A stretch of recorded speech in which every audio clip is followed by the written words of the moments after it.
The Eagles Nest brought to you in part by East Georgia Orthopedic Center, regional appeal with a hometown feel, and Statesboro Car Wash and Lube, off the bypass between Walmart and Lowe's. On today's show, CY speaks out in his first on-camera interview since being named Georgia Southern head coach. And we preview this weekend's baseball series against Davidson. Welcome inside the Eagles Nest.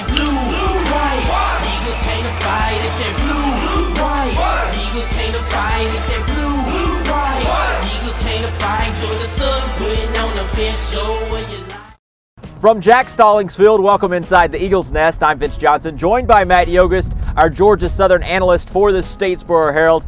And Matt, we'll talk a little bit about the Georgia Southern Davidson baseball series this weekend in just a moment, but we'll start with the big news out of Georgia Southern basketball. Georgia Southern basketball program without a head coach, but not for very long. Charlton Young, former Eagle basketball player, named as the head coach at a press conference last Thursday. This is a guy who's cut his coaching teeth at places like Auburn, Chattanooga, Northeastern, and for the last 4 years, Georgia Tech. He's returned home to lead the Eagles. Last Thursday, he cried during his press conference saying this was his dream job, the reason he got into coaching, but now it's been about a week since he's been hired. What does the fan base feel about this hire?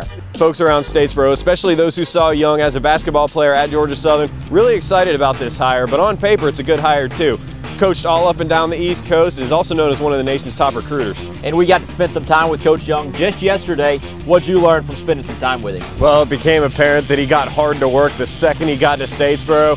3 cell phones had to pull out of his pocket so we could tape the interview. Got right back to work afterwards, but it was nice getting to know the coach and seeing his X's and O's, seeing his recruiting process, and seeing what he's bringing to this program. He told us off the record that we were the best camera crew that he's worked with, but we were also the first camera crew that he's worked with since being named head coach at Georgia Southern. This week, we talked to Charlton Young. Charlton Young, head basketball coach at the Georgia Southern University. Good Tony Willis was? He was a pro. He could have went to Memphis or Arkansas. And he came here to play with us. And he can shoot the ball 20 feet further than I can. He's number 25. He's the player of the year.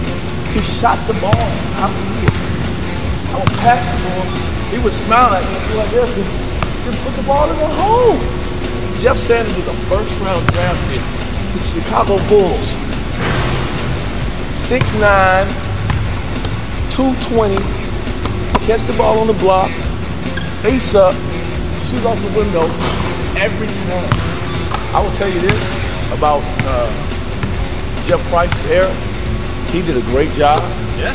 And the talent level, Terry Williams, Elton Nesbitt, Julius Jenkins, big-time player.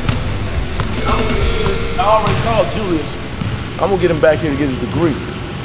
What really stands out in your mind as a player here, some of the memories that you recall from being out on this floor? I remember a very exciting, loud and enthusiastic crowd. Games like Arkansas Little Rock when I was a freshman that were phenomenal. By our junior year when we were really, really good, every time I came out to get shots early because the pep band and the fans, they knew that Tony Willis and I came out and shoot threes, they would come out and they would count threes when we would shoot them, and it was just it felt really good to have that kind of support and to know that every time we shot the ball, I played with a group, we called ourselves the Bomb Squad, and we shot the three-point ball at a high clip. So we all were kind of addicted to coming out here and getting shots, and the crowd really got into us making threes. I want to say we averaged 89, 90 points a game that year and was probably second in the country in scoring. So I'm gonna really try to sell that to our guys and how hard you got to work to play that style.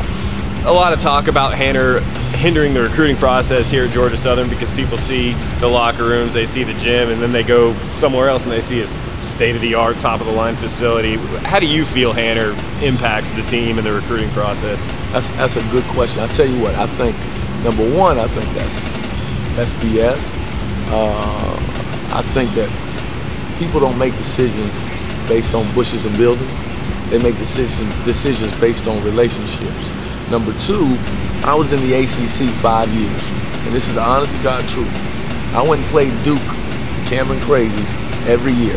all right? And if you walk in the Cameron Indoor Stadium and you stand on their floor and you look at their gym, they're about 100 yards further this way and 100 yards further this way, but it's the same setting.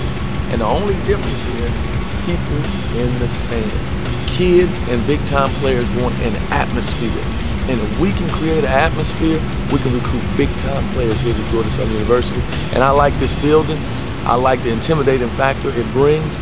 We got to get 4,500 in these seats, and we got to get an atmosphere, and we'll be able to get the top players in the South. Next Monday on StatesboroHerald.com, Matt Yogus goes one-on-one with Charlton Young about the players already on the team, his recruiting strategy, and more. And I'm trying to sell him on being our Chris Paul, a guy that pushes tempo, and it's like a pit bull in terms of defending the other team's point guard. And on Tuesday, CY breaks down his coaching philosophy from the locker room. All next week on StatesboroHerald.com. Welcome back inside the Eagles' nest, and CY seems very energetic and excited about getting this program up and running, but there are some challenges that he'll have to deal with. That's right. After an emotional, exciting first week for Coach Young and his family here in Statesboro, the honeymoon will soon be over. This is a basketball program under an NCAA investigation right now. No results have been released from the investigation. It could be nothing. Nobody really knows right now, but until those results are released, it's going to be a cloud lingering over this program. And we'll keep you up to date on the NCAA investigation as it progresses right here on StatesboroHerald.com and the Eagles' Nest. Now turning to baseball, Georgia Southern Davidson, a SoCon weekend, Friday, Saturday, and Sunday. What do the Eagles have to do to win this series? These Eagles are very realistic about where they stand right now. They've been trying to crack into that top 25 poll for the last couple of weeks after a sweep at Charleston, after a split with Georgia Tech, after winning a series up at Western. They beat a really good Jacksonville team, a surprising Jacksonville team, 4-2 on Wednesday. This team's got a little bit of momentum, but they know they have to win these home games, and Davidson at 8-7 in the Southern Conference is a team that can come out and beat anybody.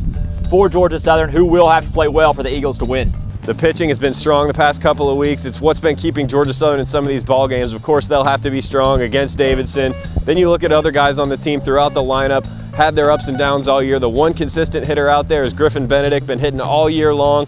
Top 20 in the nation, batting .415 right now. He looks to continue the hot streak and keep the Eagles hot when they get into those cold slumps. Benedict also rated the #2 college catcher in the nation by Rivals.com. You can catch him and the rest of the Eagles right here at Jack Stallings Field Friday, Saturday, and Sunday against Davidson. And that's all we got for this edition of the Eagles' Nest. For Matt Yogus of the Statesboro Herald, I'm Pitch Johnson. We'll see you next week.